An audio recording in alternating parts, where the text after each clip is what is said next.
Muchas gracias por continuar con nosotros. Y bueno, la relación entre México y los Estados Unidos se encuentra quizá en su momento más tenso desde que tenemos memoria. En el discurso oficial se destaca la coordinación y la cooperación en materia de seguridad, pero al mismo tiempo hay acusaciones muy severas. Por otro lado, un duro ejemplo de lo que los Estados Unidos son capaces de hacer lo está poniendo Venezuela y la persecución de los Estados Unidos contra el dictador Nicolás Maduro. Esta semana, Pam Bondi, fiscal general de los Estados Unidos, anunció que se le incautaron propiedades diversas que suman $700 millones a Nicolás Maduro. Y cabe recordar que Maduro recientemente fue ligado al cártel de Sinaloa, bueno, al cártel de los soles, pero también al cártel mexicano, el cártel de Sinaloa. También esta semana el presidente Donald Trump hizo duras declaraciones sobre México y Canadá prácticamente dijo que hacemos lo que él dice.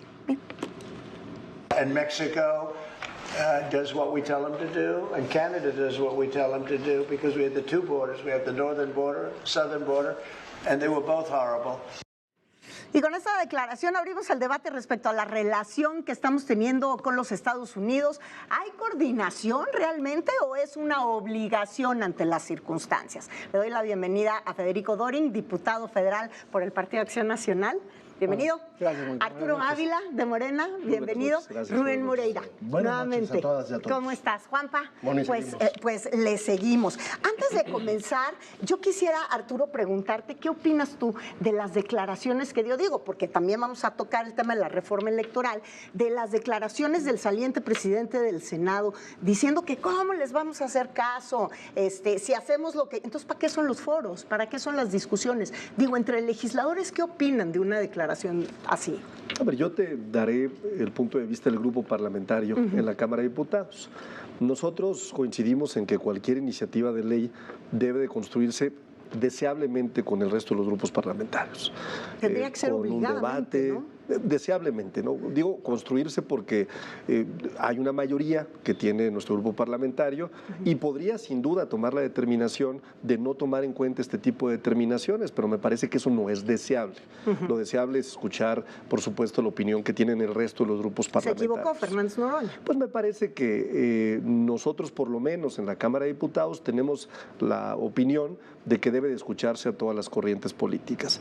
Me parece incluso plausible el ejercicio que está haciendo la presidenta de México, la doctora Claudia Sheinbaum, que abre una iniciativa de ley desde antes de que el Ejecutivo la envíe, porque tú sabes perfectamente bien, Mónica, que los que tienen facultades para enviar iniciativas son el Ejecutivo, la Cámara de Senadores, la Cámara de Diputados, los congresos locales, una tercera parte, y cualquier ciudadano si son leyes ordinarias y no reformas constitucionales. ¿Qué hace la presidenta?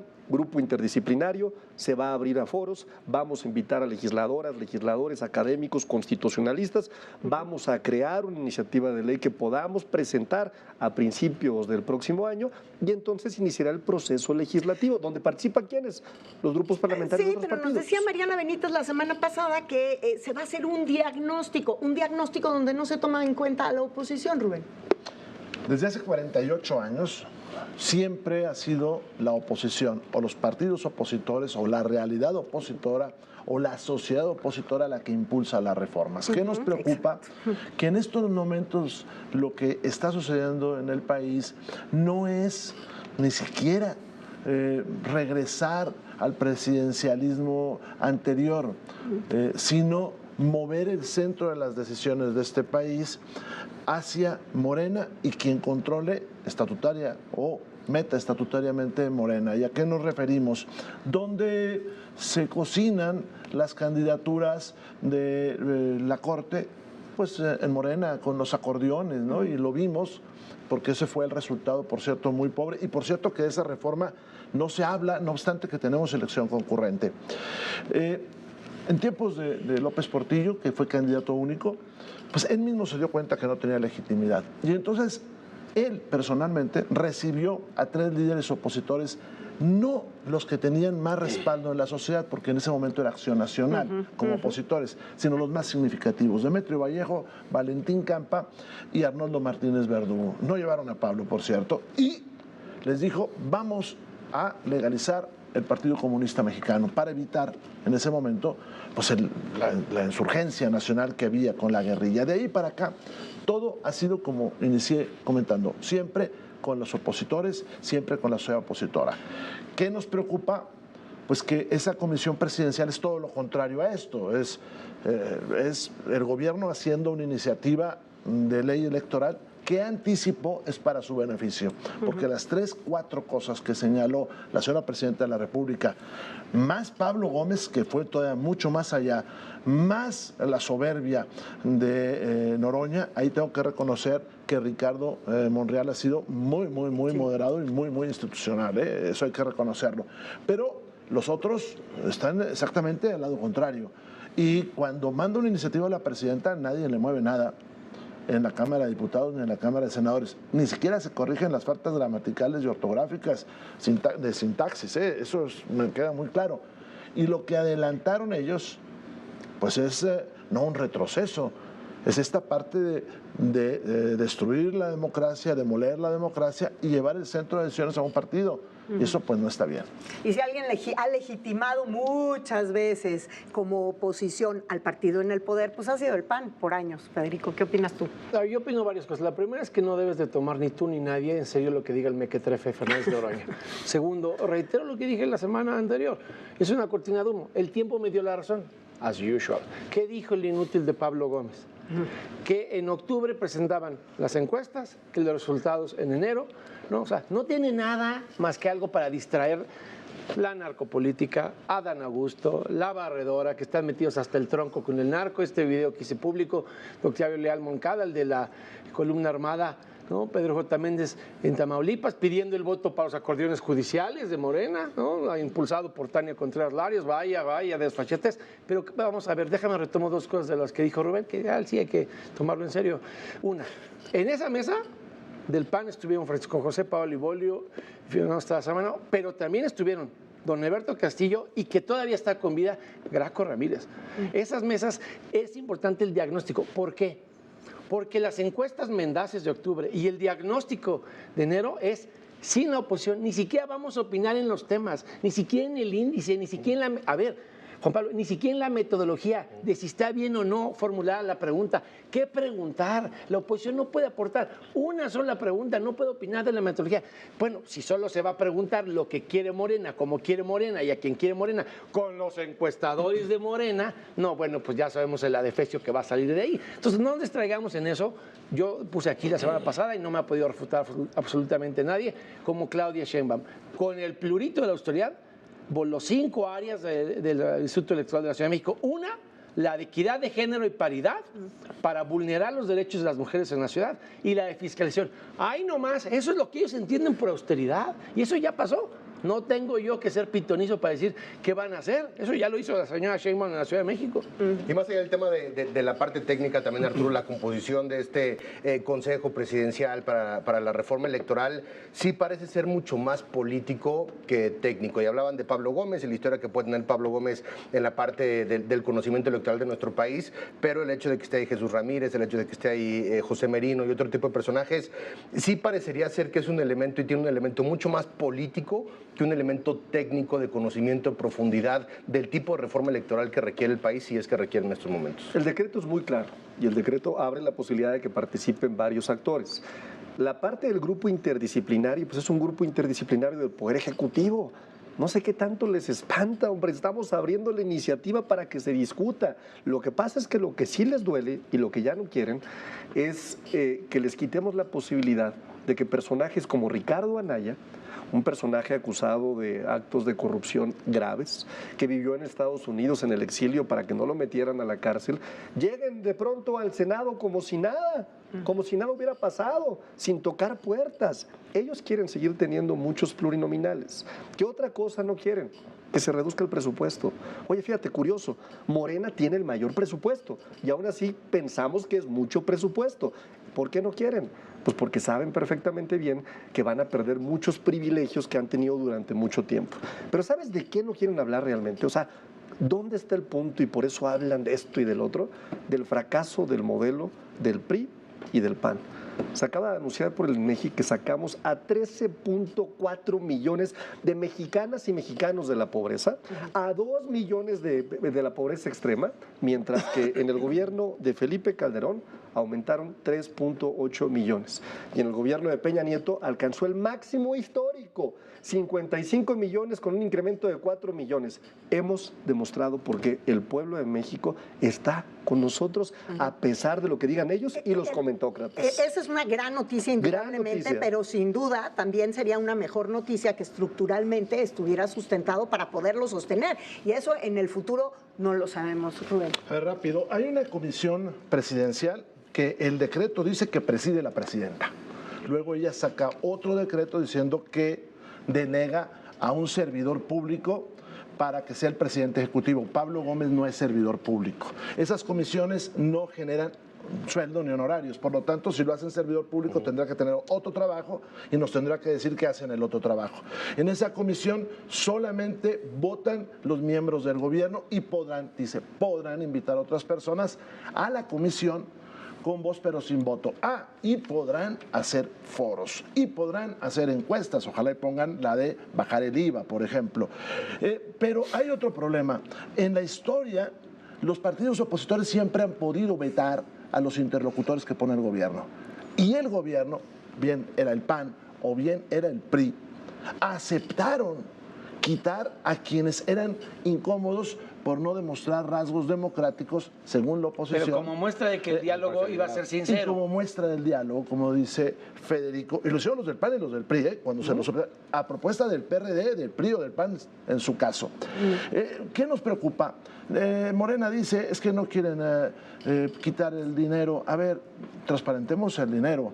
Pero el problema es que ellos tal vez quieren otras fuentes de ingresos y pueden en el mundo salir de varias partes. Del narcotráfico, esa es una, de los grandes oligarcas, porque hay países que se dicen que son muy democráticos, pero detrás de los candidatos hay grandes oligarcas y entonces en este país van a mandar los grandes oligarcas, ¿no? Es que ese es uno de los grandes cuestionamientos. Entonces no se reflexiona de fondo, como cuando dicen que por el plurinominal no se vota.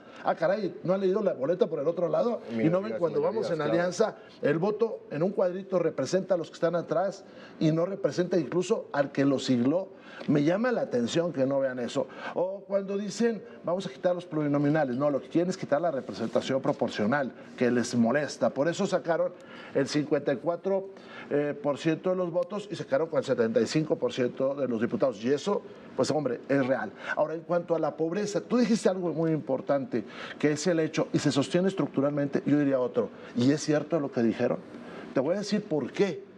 Porque dicen, disminuyó la pobreza como nunca. No. Te voy a decir quiénes la disminuyeron en iguales proporciones. López Portillo, y mire lo que pasó después, y también la disminuyó en 11 puntos como esta última, Vicente Fox. Para que quede claro, no es la primera vez.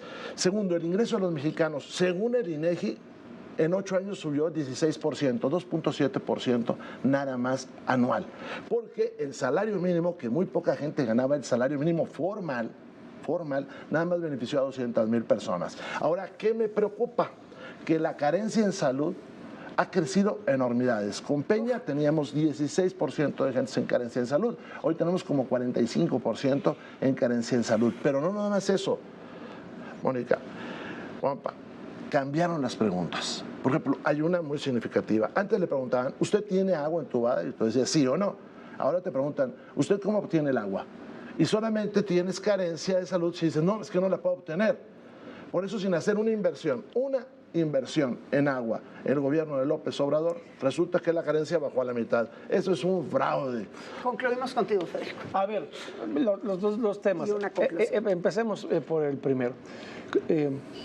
En temas de la reforma electoral, ¿nosotros qué sí queremos? Lo vuelvo a decir, ¿no? Porque el financiamiento ya vimos para qué lo usaban hacia México. Rubén tiene razón. Yo no quiero que estos señores sigan haciendo campaña con el huachicol fiscal. No quiero ver que el Chapo Isidro les lleva maletas de dinero como se las llevaba a Américo Villarreal y a Rubén Rocha en Sinaloa, testimonio en una corte de Estados Unidos de Jocelyn Hernández, cuando incursionaron en la política electoral los huachicoleros con el finado Sergio Carmona. ¿Nosotros qué queremos? Fuera los narcos, fuera la narcopolítica, fuera el huachicol fiscal de las campañas. 2, que no haya actos anticipados de campaña, que tú no veas la colita de caballo de Claudia Sheinbaum espectaculares 2 años antes con dinero público y no pasa nada. Hicimos una reforma política a petición del 2007 de López Obrador para que nadie se adelantara en los tiempos electorales, y todas las precampañas por mandato de ley tienen que empezar en los mismos plazos legales. Ellos adelantan campaña como quieren. 3, que no haya doble cachucha de pluris, porque les dan pluris como coalición y les dan pluris como partido. Nosotros queremos eso. ¿Eso va a estar en las encuestas? No. Eso va a estar en la metodología de discusión del bodrio. Nada más con lo que tú dijiste, con la presencia ahí del bañagatos de Jesús Ramírez, no merece ninguna credibilidad. Ya está desacreditado todo ese asunto. Pasemos a la otra mentira. A ver, sí, qué bueno que mejoró el ingreso de los mexicanos, pero todas las otras vertientes están mal. A ver, ¿por qué subió el ingreso de los mexicanos? Lo dijo Claudia Maldonado, la del INEGI. Alguien que sí lee los documentos, no que trae los acordeones ahí de el bañagatos de Jesús Ramírez a la mesa.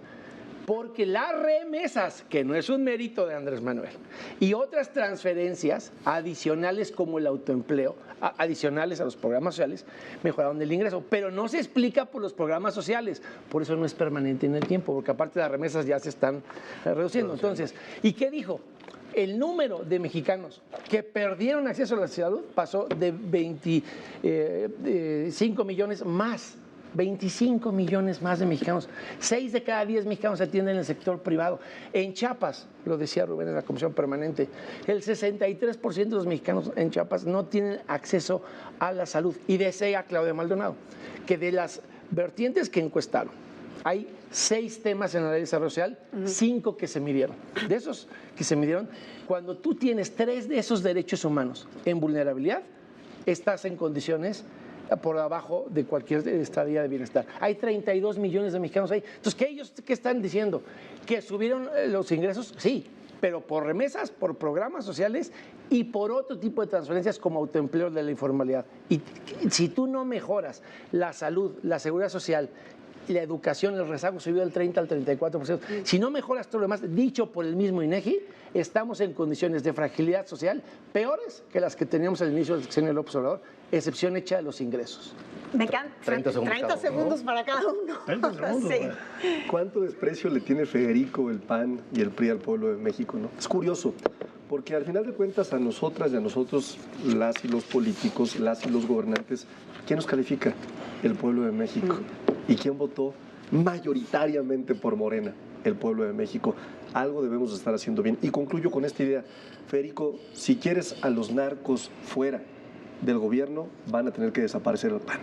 Porque el único narcogobierno comprobado, sentenciado, condenado, se llama el vinculado a Genaro García Luna, que fue el narcogobierno de Felipe Calderón. Los únicos narcogobiernos se llaman Partido Acción Nacional. Por cierto, bien vinculados también a otro esquema de corrupción del cártel inmobiliario. Rubén. Rápido. En el PRI estamos de acuerdo con los programas sociales, tan es así que nosotros votamos para que estuvieran en la Constitución y por eso están ahí. ¿Qué nos preocupa? Su viabilidad, porque está el gobierno de Morena haciendo tan malas cosas que pudiera ponerlo en peligro y financieramente se nota con el endeudamiento terrible que llevan. En cuanto a la reforma electoral, nosotros no queremos participar en los foros porque eso es, la verdad, legitimar algo. Imagínate cuando alguien dice, cuando alguien señala que las OPLES hay que quitarlas. Somos una federación, esa fue la lucha del siglo XIX. El que se le ocurrió quitar a los estados se apellidaba López de Santana y eso nos hizo perder la mitad del territorio. Sí. A ver, yo sí voy a respetar los 30 segundos. Primero, yo no desprecio al pueblo. A ver, soy el diputado federal con más votos del país. He ganado 7 elecciones, el doble de las que él ha perdido. Él ha perdido 3 consecutivas. Si se eliminan las pluris, nos vamos a tener que olvidar de Arturo Ávila, de que venga este Él es Ávila. Sí, pero ya no va a poder ser nunca nada, porque nunca gana elecciones en Aguascalientes. Pero quedemos en el tema del narco. También hay que darle historia. Antes de que perdiera elecciones en Aguascalientes, existió el general Gutiérrez Rebollo con sentencia firme, ¿no? Y existió Cienfuegos, al que chisparon. Claro, pues como era el que le daba los contratos en el ejército a Arturo Cienfuegos, hasta un libro le editó, pues por eso viene a defender a los narcos en el ejército. Nosotros no tenemos ningún problema. Todos los que estén metidos en el narco, tus amiguitos de campaña, porque eres el telonero de Adán Felipe Augusto, Calderón, todos ustedes Genaro los García esperan Luna, en Brooklyn y en Felipe Chicago. Calderón, Genaro García Luna. Todos ustedes Así que el PAN tienen va a un día con la desaparecer. historia. Aquí nos vamos a... Narcogobierno. Y Ustedes son el disfruta tu único diputación, porque narcogobierno. cuando no haya pluris, ¿Quién sabe? Ya vas a veremos, dejar de existir. ya veremos. Yo digo que los espero la próxima semana para seguir este este debate, por favor. Muchísimas No vamos a gracias. ganar una elección antes de la próxima semana, pero regresamos. Vamos a seguirlo discutiendo, claro si que les sí. parece. El que el último día mejor, Federico. Muchas Ni gracias. risas, ni risas Gracias vas a los tener, tres vas a ver. por habernos acompañado y a todos ustedes, gracias. Yo soy Mónica Garza. Esto fue Sala de Guerra. Que tengan un gran inicio de semana.